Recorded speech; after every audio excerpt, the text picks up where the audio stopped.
So, hello, chat about. Silly mood today. I'm at the Holywell Area Services Community Lounge with my good friend Mikey. Well, hello there. Who's obviously also in a silly mood.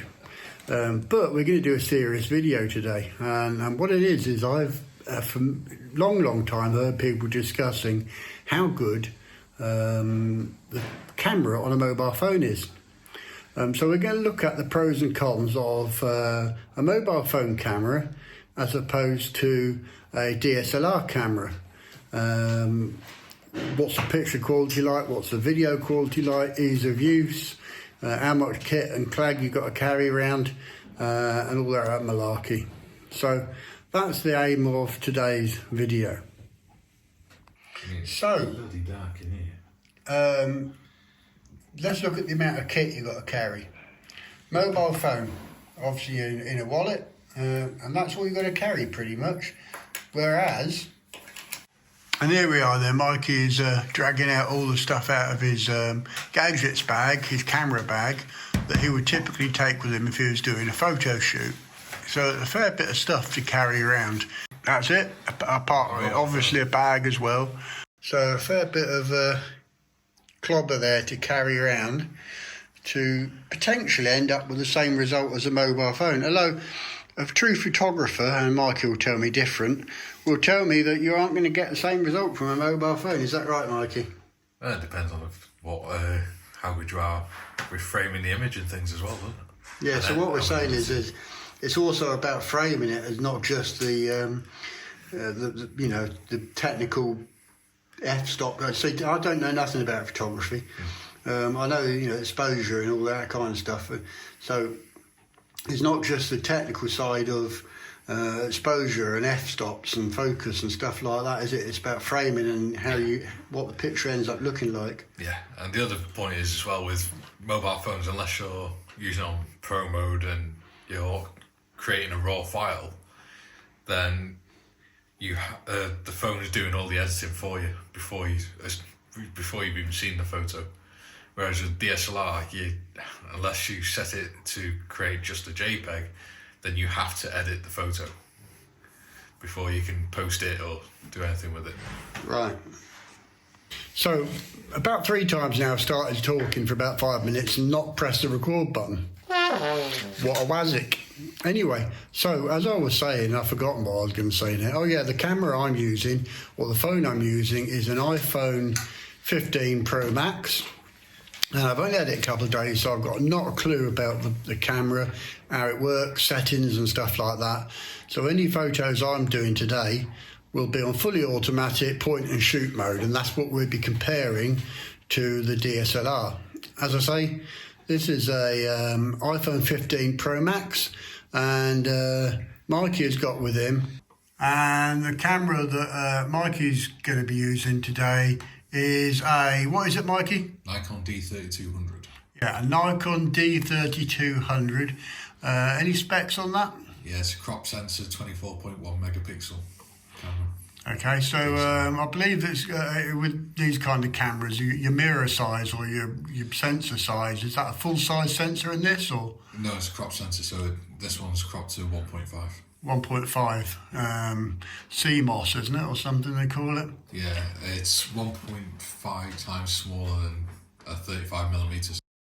So I've got to say, Mikey, that I think that the photos that this camera will produce on this mobile phone will match anything that your camera will produce.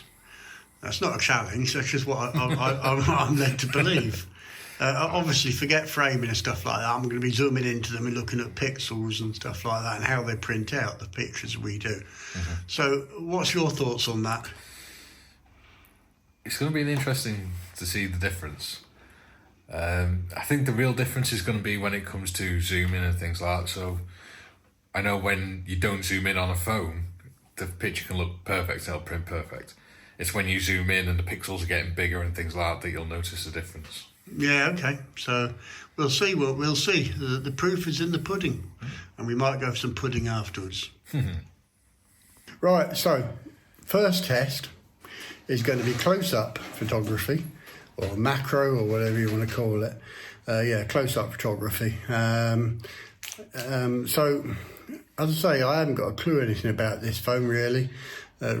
I'm told, looking at the settings, it automatically adjusts itself for macro, so we'll find out. But anyway, what we're going to use as our subject matter for close-up photography is this, which is a model we've been putting together in the Holywell Area Services Community Lounge, which is a Gaz M1 Russian staff car, and this one is a bit neglected. Anyway, so the idea is with this test, we're going to do close-up photographs of this car. So first up, let's see what the DSLR will do. But before we do go into actually taking the photographs, I've got to say a little bit of disclosure. Like I say, I know nothing about this camera. It's just going to be point and shoot. I'm not going to be messing around with it too much with the settings because I don't know where they are. And to be fair, I've got to say about the iPhone camera, it's got a basic app with it anyway. You can change the style, you know, so you can make it dreamy, or you can make it, you know, darker, or lots of different styles, and you can change quite a bit on it. But there are in the App Store lots of pro camera apps available, which supposedly give you a lot more control over the camera if you know what you're doing. But that's not the aim of this test. It's to see if a basic idiot like me can take a reasonable photo as against a DSLR using a mobile phone. We have got no studio lights, not just natural light or flash or whatever that you know we've got in the kit with us, but there's no studio lighting or anything like that. No, nothing's going to be photoshopped, so it's going to be raw out of the camera as you see it on the screen. So these photos were taken using the Nikon D3200 of the model that we've been building at the Holywell Area Services Community Lounge, and you can very clearly see all the foliage and the rust on the vehicle in these photos. So let's have a look at the iPhone 15 and see how that performed.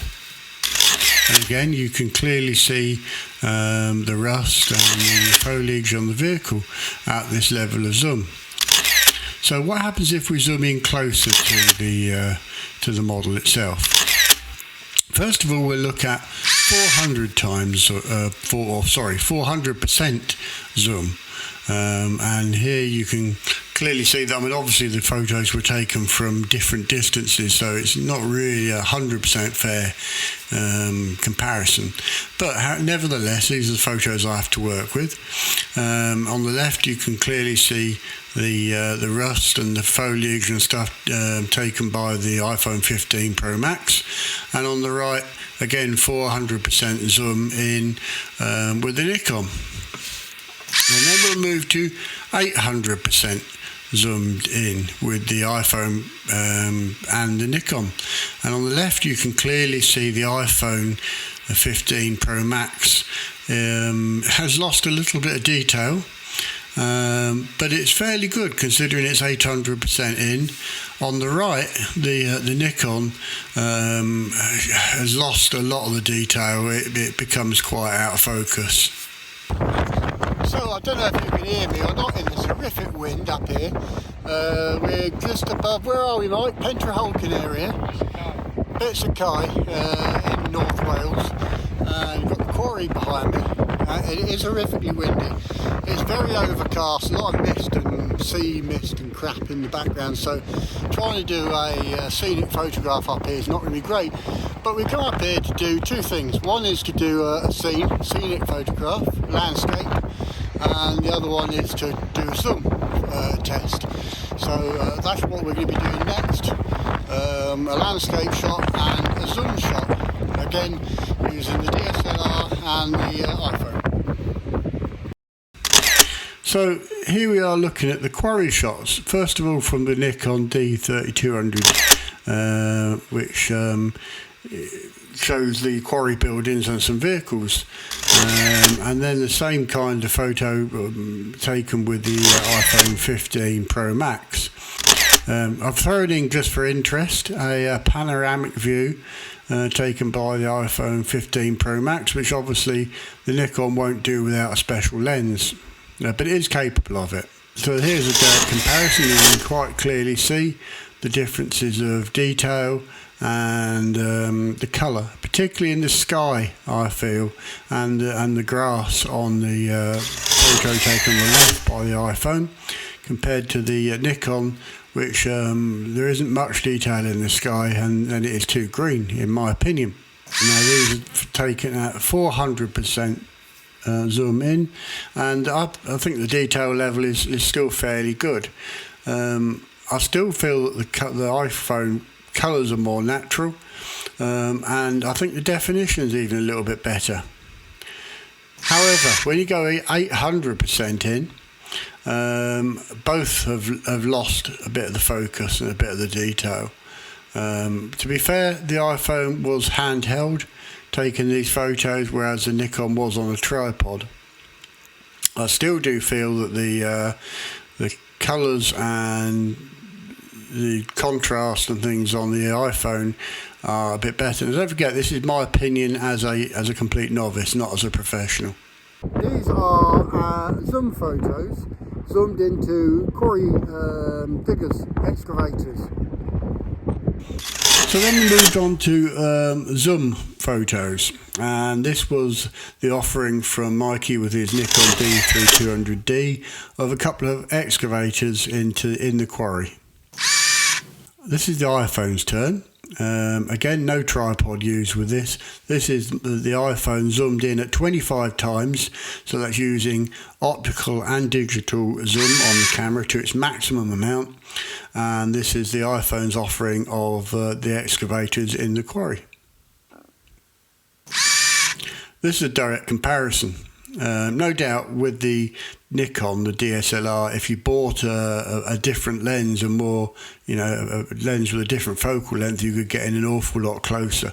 But this was the lens that Mike had available to him at the time, so that's what we went along with. Again, I feel that the colours on the iPhone photo are a lot more natural than those on the Nikon, as it comes out, point and shoot. So let's have a look at a closer into the photos again, and this is at 400%.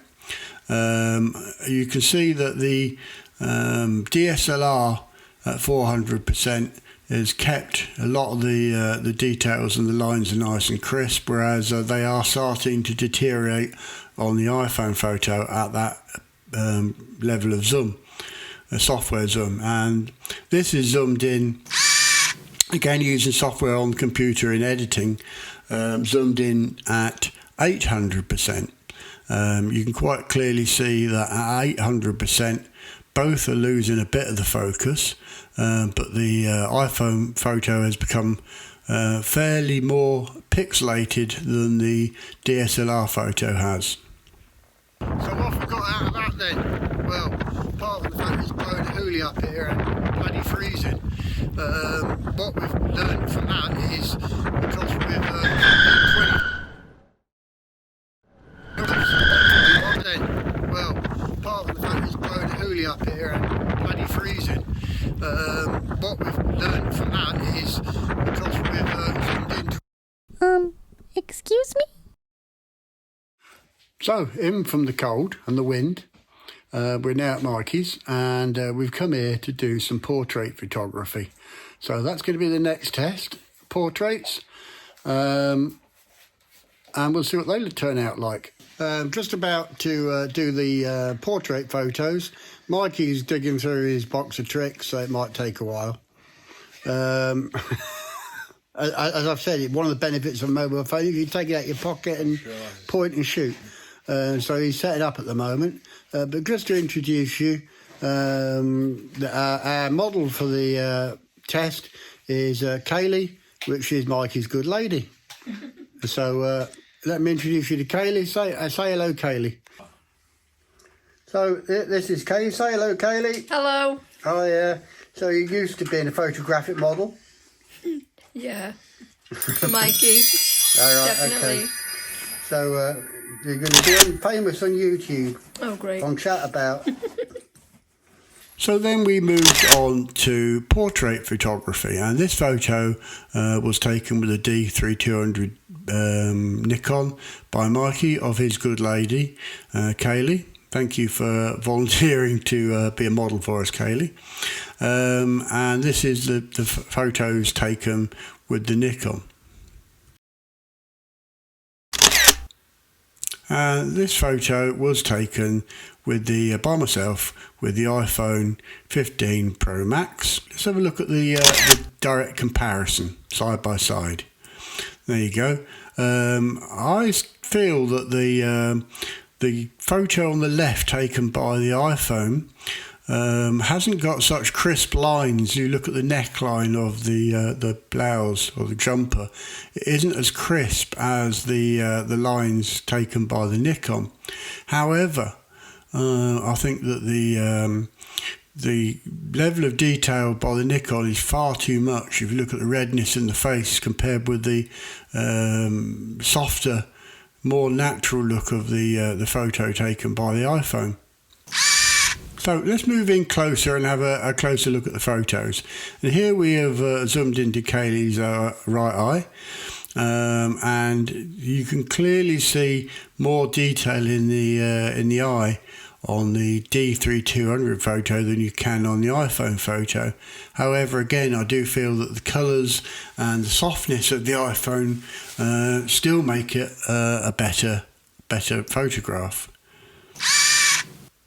And there we are zoomed in at 800%, and again, if you look at the detail on the eye on the D3200 DSLR camera, it is a lot more detailed than the iPhone, and no doubt with editing in Photoshop or Lightroom or something like that, you could turn it into a cracking photograph. But as I said, it's about what the average Joe can do with just using the camera and pointing and shooting.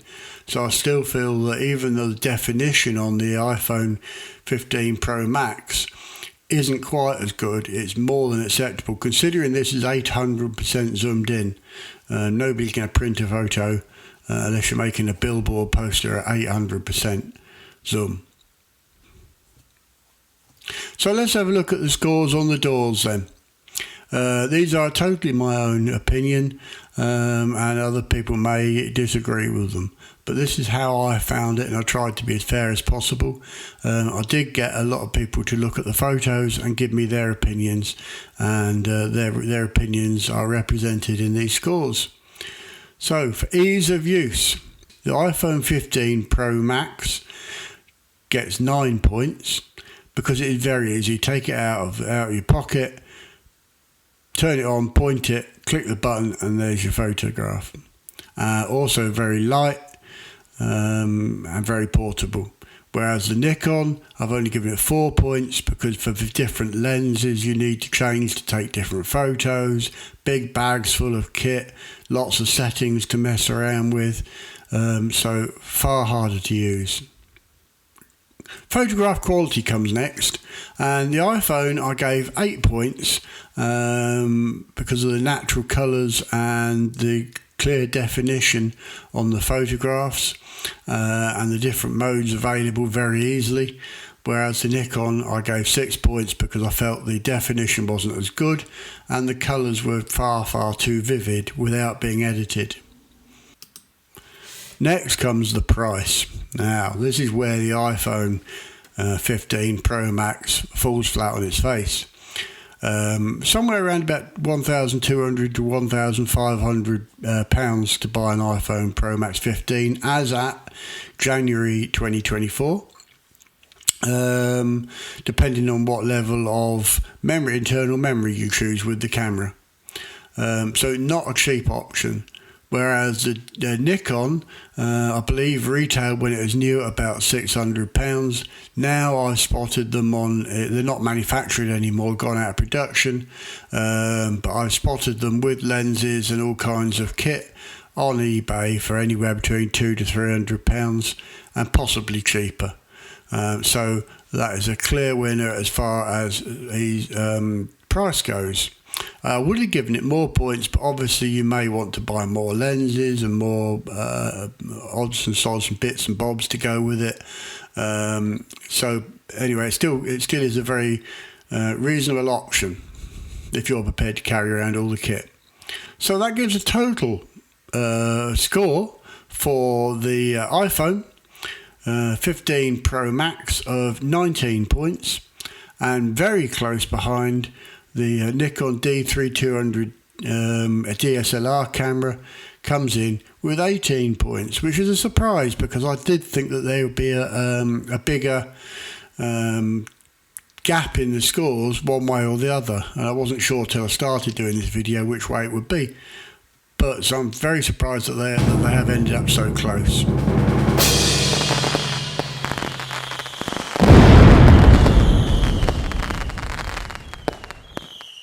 So there you go, the winner, the iPhone 15 Pro Max. Thank you for watching. Don't forget to subscribe, like, whatever it is else you've got to do, share and comment on my videos. It's all very much appreciated. And I look forward to doing another chat about very, very soon. Take care, y'all.